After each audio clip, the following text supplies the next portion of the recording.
Hi guys, I'm Desiree. I'm Alexis from Asian Boss Next. And recently we had a rapper, Penomeco, perform on Mason Day, which is an annual spring festival held in George Mason University in Korea. In this video, we will interview students and faculty about hip hop culture. Let's go! 아니요, 저는 잘 몰랐어요. 페노메코 쇼미더머니에서 저번에 나와서 그냥 근데 탈락해서 좀 아쉬웠다고 생각하긴 했었는데 그 이후로 정확히 관심을 가지진 않았어요. 아는 래퍼는 빈첸이나 하웅 정도? 고등 래퍼 2 봤을 때 되게 음악을 많이 들었어서 자주 듣는 것 같아요.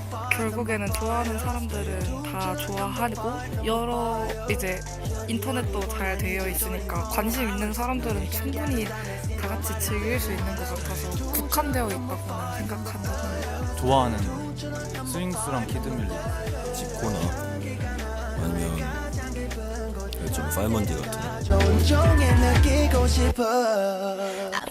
래퍼들이 자기 얘기를 쓰는 곡들이 되게 좋게 들려서 특별하는데 제가 생각할 때는 일반 가수보다는 래퍼들이 그게 좀 더 많은 그런 노래들을 좀 더 많이 내는 것 같아서 그래서 그런 이야기를 들을 때 흥미로운 편이 있어서 자주 듣는 것 같아요.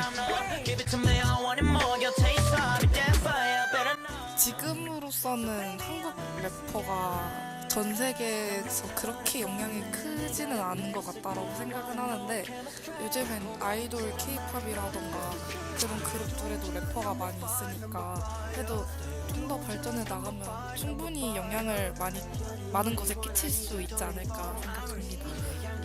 있다고는 생각하는데 근데 막 다른 뭐 중국이나 일본에 비해서 우리나라 힙합 가수들이 특출나게 장점이 있다라는 거를 저는 잘 모르니까 인종에 상관없이 백인이든 흑인이든 뭐 누구든 간에 다 힙합을 만들고 같이 음악을 같이 하니까 그리고 또 해외 다른 유튜브나 다른 동영상 같은 거 보면은 뭐 중국인이나 다른 뭐 미국인이랑 같이 콜라보 해가지고 같이 음악도 만드는 건데 그거 인종은 딱히 요즘에는 상관없다고 생각을 해요. 근데 이제 언어를 쓰는 부분에 있어서는 당연히 다를 수밖에 없는데 근데 힙합에는 제가 생각할 때는 다 영어가 조금씩은 들어가긴 하죠. 근데 저는 어차피 쇼미더머니 같은 오디션 프로그램은 결국에 끝에 가면 다 잘하는 사람만 많기 때문에 그냥 오디션 이제 초기 부분에서 이제 많은 사람들이 랩을 시도하고 못하더라도 자신의 약간 포텐셜을 뽐낼 수 있는 그런 부분이 좀 인상 깊었다고 생각해요. Awesome question.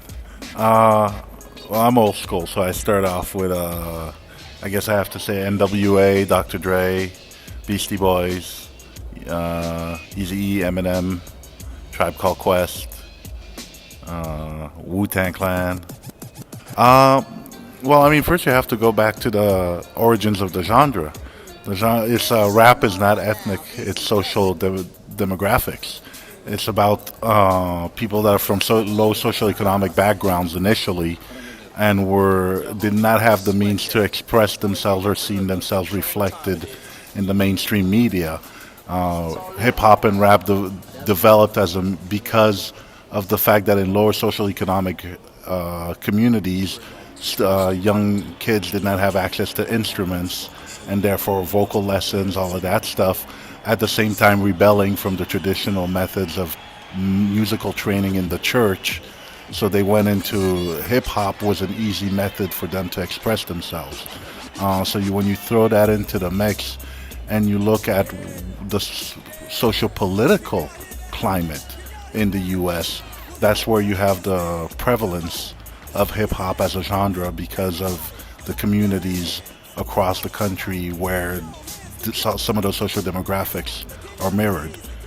If you then transpose hip-hop's proliferation outside of the U.S. and you look at one of the countries where it first took off outside of the U.S., you go to England and you go to the communities where you have the Jamaican immigrants and so forth. And then you go to France and you look at the same thing with the African immigrants, which were the ones to really bring hip-hop outside of the U.S. And then from there, it really stopped being about the social economics and become more about a style of music that reflected the urban culture. So really, if you look at Asia in particular, before hip-hop, fashion crossed over. And then after fashion, with the fashion came the hip-hop lifestyle, and then the music. So here's the interesting fact. Hip-hop was created, and rap was created in the Bronx, in an African-American community by a Jamaican immigrant. You know, actually one of the first DJs credited with coming up with hip-hop and rap was actually a Jamaican immigrant in the Bronx. So again, I go back to the socioeconomics, less the racial or the African American context. I think it helped accelerate that, but ultimately, I think it's the roots of it come from a different place. In terms of your specific question about whether would it be accepted when you're talking about kind of hip hop from Asia in particular being accepted in the U.S. So I would throw you back to Eminem. You know, back in those days, the concept of a white rapper, was laughed at, especially after Vanilla Ice. But then the credibility based on his skill, the skills that he brought to the game made him, acceptable. And that's really what an Asian rapper would need, is those skills that they would bring to the game would drop the socioeconomics, the racial, the ethnic, and they'll be like, this is a true MC, bottom line. Hi guys, so what do you think your opinions are on hip-hop culture, whether it be in America or in Asia? Also, please let us know down below what you think, and I hope you enjoy watching our video. Bye!